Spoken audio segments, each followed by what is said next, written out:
Today, President Biden turns his focus out west with multiple stops in several states that are planned this week. It comes as his likely 2024 GOP opponent, former President Donald Trump, is facing criticism over the tone of his rally speech in Ohio over the weekend. That's coming from Biden and even some of his fellow Republicans. Meanwhile, a former Trump ally is doubling down on his decision not to publicly endorse him for president. Naomi Ruckham has more from New York.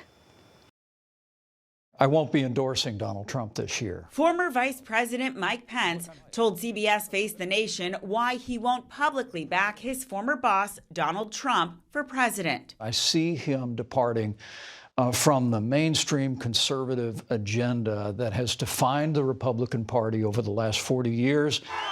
It came a day after Trump rallied in Ohio, telling the crowd there will be a bloodbath if he doesn't win the election, and referring to those jailed in connection to the January 6th insurrection as hostages. That's what they are, as hostages.